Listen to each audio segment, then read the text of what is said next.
Asidi roha madihamu dohok dami na siyan Tuhan debata amata, dohok siyan anak na Tuhan Yesus Kristus Tuhan. Amin. Shalom mamanginang, selamat pagi. Selamat beraktivitas kembali dan selamat memperingati Hari Sumpah Pemuda buat adik-adik kami, saudara-saudara kami, remaja Naposo Bulung. Mari tetap menghidupi dan mensyukuri peringatan Hari Sumpah Pemuda yang jatuh pada hari ini 28 Oktober 2024. Tetaplah hidup di dalam doa, memuji Tuhan, dan mari hari ini firman Tuhan untuk kita, Kisah Para Rasul 10 ayat 14. Jadi adong masada parupuan nama nangi-nangi namar goar si Lidia, sian huta Tiatira, partiga-tiga abid hasumba. Nah udah roha tu debata, jadi dibuhai Tuhani marohana. Gabe di paratia tehon maaka nahina tahun ni si Paulusi.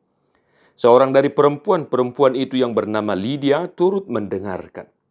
Ia seorang penjual kain ungu dari kota Tiatira yang beribadah kepada Allah. Tuhan membuka hatinya sehingga ia memperhatikan apa yang dikatakan oleh Paulus. Demikian firman Tuhan. Bapak Ibu saudara-saudara, doa saya kiranya Tuhan juga yang membuka hati Bapak Ibu saudara-saudara supaya tetap senantiasa memahami dan mengerti apa yang dikehendaki oleh Tuhan dalam kehidupan kita. Seperti Lydia, seorang penjual kain ungu di kota Tiatira yang beribadah kepada Allah. Amanginang, yang pertama yang boleh kita pahami dari firman ini adalah daulat roha tu debata. Seorang yang beribadah kepada Allah. Artinya amanginang, mari kita tetap menunjukkan hati kita hanya kepada Allah. Ya, sebab ibadah bukan soal kita bergereja dan lain sebagainya, tetapi keseluruhan hidup kita, totalitas hidup kita tertuju kepada Allah. Sehingga apa yang kita lakukan itu semata-mata hanya demi kemuliaan Allah Bapa dan Yesus Kristus dan Roh Kudus. Amin. Amanginang, mari tetap kita beribadah hanya kepada Allah. Apapun yang sedang terjadi, kiranya kita tetap menunjukkan hati, pikiran hidup kita hanya kepada Allah. Yang kedua, dibuhai Tuhani rohana.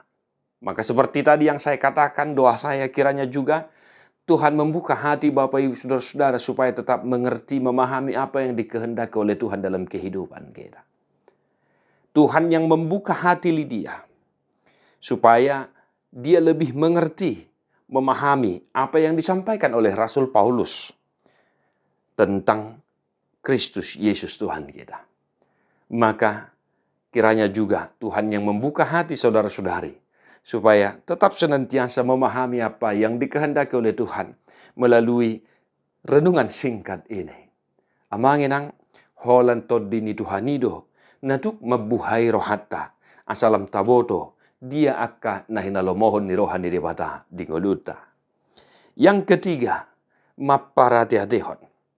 Amanginang memperhatikan dengan seksama.